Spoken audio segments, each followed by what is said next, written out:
Welcome to the debate. Today we're examining the architectural, psychological, and really the strategic engineering of the classroom environment. We are specifically looking at how seating arrangements dictate student learning, behavior, and, well, overall well-being. So the central question before us is this: should educators prioritize highly structured, teacher-assigned fixed seating, like your traditional rows, to maximize cognitive focus and behavioral equity, or, on the other hand, should they favor dynamic, flexible, and collaborative seating to foster autonomy, social-emotional learning, and kinesthetic engagement? It is a genuinely fascinating area of educational design. It really is. And just to establish our foundation here, our discussion today is grounded entirely in empirical research. We're drawing on environmental psychology studies from the PMC, demographic mental health studies from Frontiers in Psychology, and some really comprehensive educational analytics. Exactly. And I represent the position that structured, teacher-assigned fixed seating, particularly single desks and rows, is simply the superior framework for optimizing cognitive processing, reducing social stress, and actively managing classroom behavior. Right. And I represent the position that flexible, student-centered, and collaborative seating configurations are, frankly, essential. They are essential for addressing the diverse physical needs of modern learners, building crucial 21st century social skills, and promoting holistic well-being. So, let's just jump right into the core of this. We have to recognize that classroom seating isn't just a matter of interior design or making the room look cute on social media. It is fundamentally a tool for managing cognitive load. When you actually look at the analytics, the data it's striking. Environmental distractions account for a full 25% of off-task behavior in the classroom, a quarter of all lost learning time. When you place a student in an environment where they are constantly bombarded by the social and physical stimuli of their peers, the eye contact, whispering, the constant movement, you're effectively taxing their working memory before the lesson even begins. But we have to be really careful not to view a classroom as a sterile laboratory. It's not about sterility. It's about providing a baseline for focus. The traditional row and column layout, utilizing single desks, remains an incredibly powerful filter for all that noise. Studies consistently show that students seated in single desks arranged in rows achieve globally higher scores in logical reasoning tasks. We have to view fixed assigned seating as a necessary defense mechanism against social chaos. It actively protects vulnerable students, particularly those who struggle with behavioral issues or social anxiety, from the acute cognitive depletion that is caused by forced social proximity. See, I come at it from a completely different way. We have to recognize that static linear rows are an archaic approach to education. They belong in the Industrial Revolution. They actively suppress cooperative learning. The physical environment needs to be treated as a dynamic, living ecosystem. Flexible seating, which incorporates tools like clusters, wobble stools, standing desks, floor cushions, that dramatically boost student autonomy. And the data actually supports this kinetic approach. Research demonstrates that when kinesthetic seating is implemented with real pedagogical purpose, on-task behavior spikes to an impressive 89%. Well, 89% is great, assuming the movement doesn't derail the broader lesson for everyone else in the room. It doesn't, though, because it satisfies a core physical need rather than just trying to suppress it. Furthermore, when we look at group configurations such as clusters of 3 to 4 students working face-to-face, the data shows a measurable 9% gain in knowledge acquisition. By physically bolting students to the floor in isolated rows facing forward, we are denying them the peer support and the collaborative, divergent thinking that are absolutely necessary for modern problem solving. We shouldn't be designing spaces that prioritize total silence over active learning.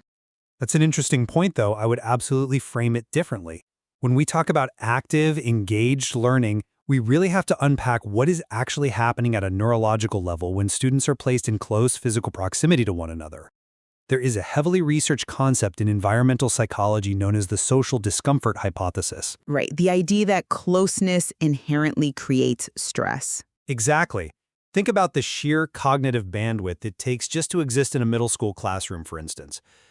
Being physically close to peers, especially in a highly volatile social environment, it invades a student's personal space. It creates an underlying, invisible layer of stress that actively depletes their cognitive resources. They are subconsciously monitoring microexpressions, who is looking at who is whispering. The PMC environmental psychology study clearly demonstrates that logical reasoning tasks which require intense convergent thinking are performed globally better when students are seated in single, isolated desks. I completely agree that if you were taking a standardized test or doing a highly structured convergent task, a single desk is ideal. But learning isn't just taking tests. No, it's not just about tests, it's about processing new information. The cognitive bandwidth required to process a complex logical problem is severely compromised when a student has to simultaneously monitor the social cues of 3 other people sitting elbow to elbow with them at a table. And, we really can't ignore the reality of behavioral contagion. The research indicates that a student's attentiveness is strongly, directly influenced by the classmates sitting right next to them.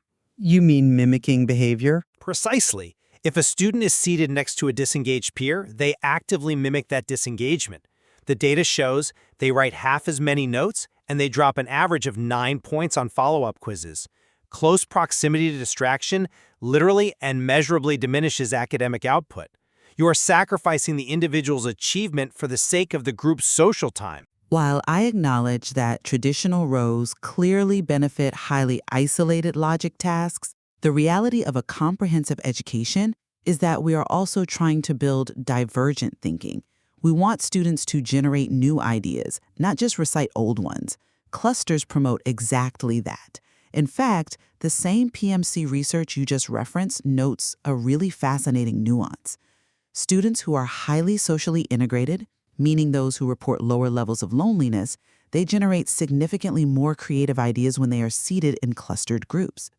Yes, but that only applies to students who are already socially comfortable. True, but for those students, the proximity you describe as a distraction is actually an incubator for brainstorming.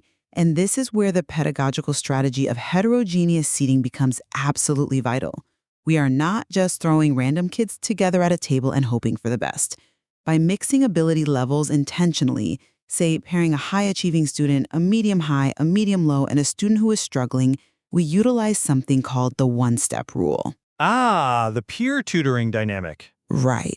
A student who has just mastered a concept, let's say dividing fractions, is often much better equipped to explain it to a peer who is just one step behind them than the adult teacher is. They use their own accessible language. They don't have the curse of knowledge that the expert teacher has. This peer-to-peer explanation reinforces learning for the student doing the teaching, and it provides an immediate lifeline for the student receiving it. You simply cannot replicate that reciprocal cognitive benefit if everyone is staring at the back of someone else's head in isolated rows. I see why you think that, but let me give you a completely different perspective, one that looks at the deeper mental health and demographic impacts of these spatial choices. Let's look at the Frontiers in Psychology study, which conducted a really rigorous, gender-differentiated analysis of seating arrangements. The data reveals that fixed classrooms are absolutely crucial for boys' mental health in particular. Crucial in what sense? Exactly. In terms of emotional regulation and behavioral stability, when boys are placed in fixed, structured seating, they display significantly fewer internalizing problems. The study showed a measurable, significant drop in inattention and hyperactivity, roughly a 12% decrease, just by moving them out of flexible clusters and into fixed settings. Their scores went from 57.2 down to 50.7 on the hyperactivity index. We also see fewer emotional symptoms overall. The structure provides a necessary framework that grounds them and reduces anxiety. That's a compelling argument. It really is. But have you considered the other half of that exact same Frontier study? Because the data shows a starkly different reality for girls in the classroom. You're referring to the well-being metrics? Exactly. Girls experience a massive spike in overall well-being in flexible seating arrangements. They score roughly 13% higher in flexible settings compared to fixed ones, going from a 54 to a 61.1.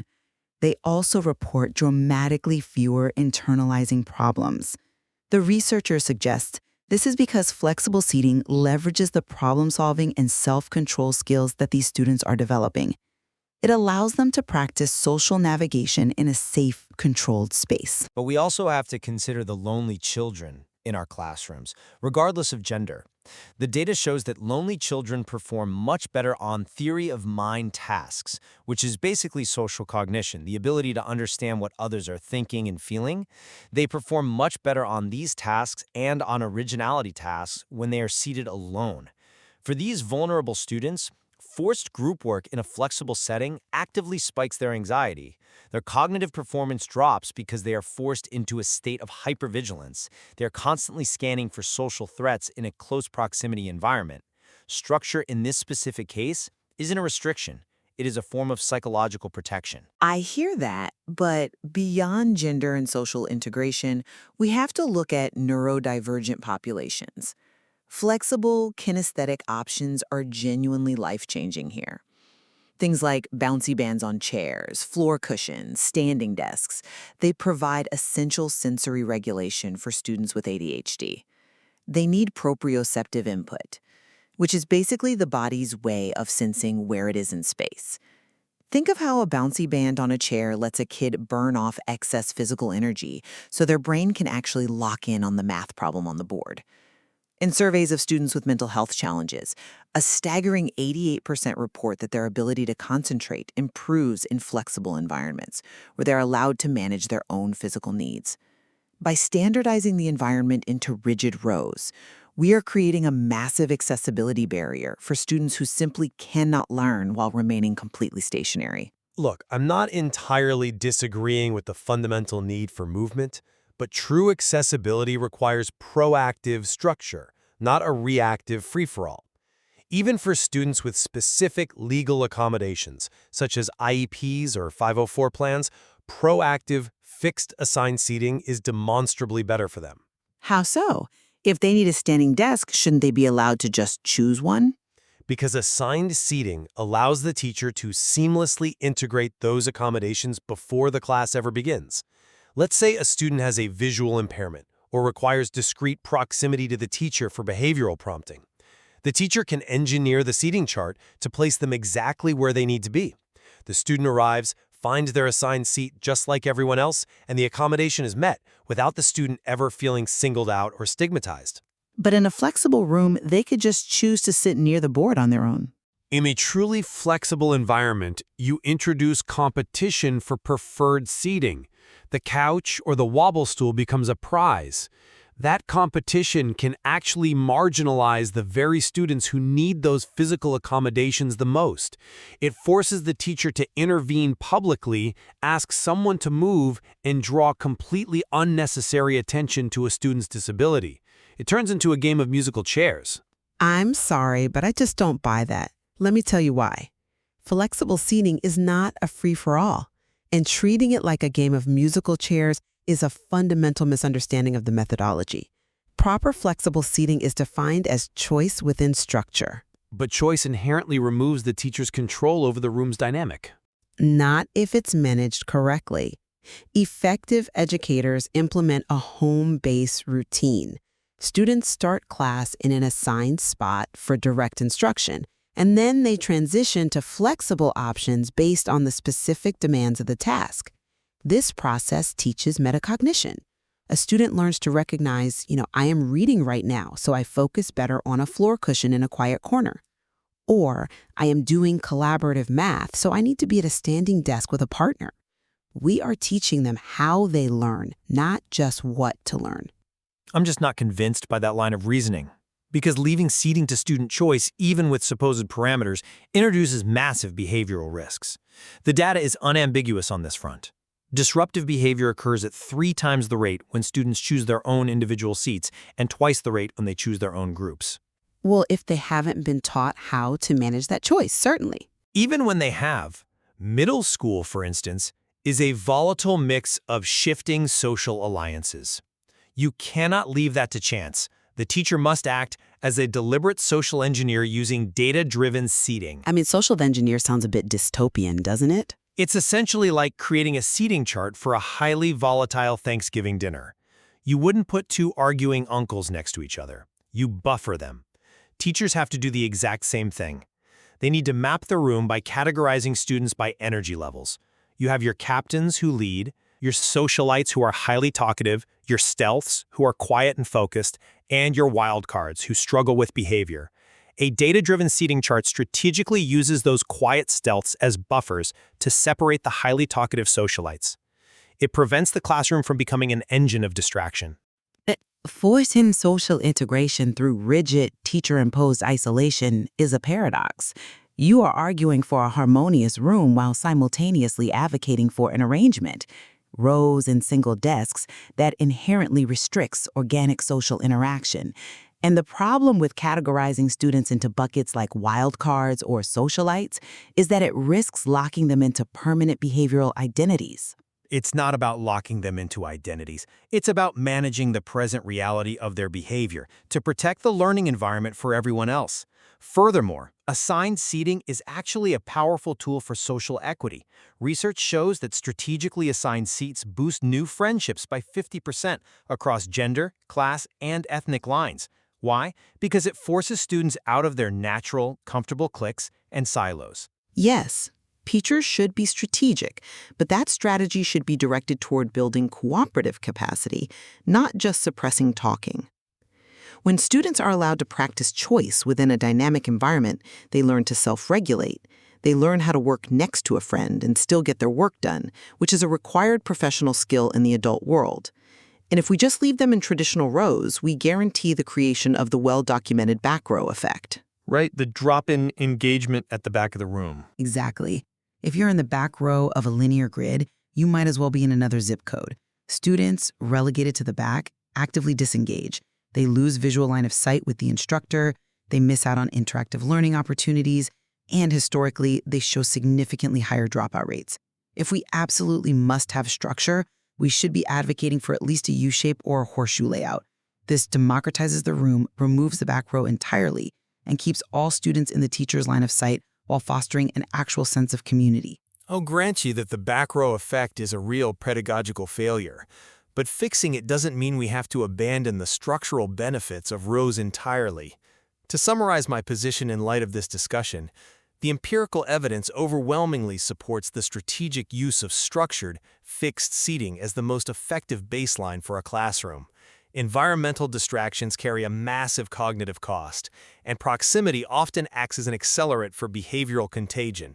Though, as we've discussed, that proximity is also an accelerant for collaboration. For some, yes, but the data from the Frontier study highlights that for boys and for vulnerable, lonely children, the predictability and personal space afforded by fixed seating significantly reduces anxiety and internalizing problems. It maximizes their ability to engage in complex, convergent logical reasoning. By utilizing data-driven assigned seating, teachers can proactively protect students' cognitive bandwidth, seamlessly integrate special education accommodations without stigma, and engineer a highly focused, equitable learning environment. And to summarize my perspective, an adaptable, flexible approach to classroom seating is ultimately superior because it treats the learning environment as a dynamic, living ecosystem rather than a factory floor. We must recognize that the modern student requires more than just silent compliance. Flexible seating fosters vital social-emotional skills, caters directly to the kinesthetic and sensory needs of neurodivergent learners, giving them that necessary proprioceptive input to focus, and promotes active cooperative learning.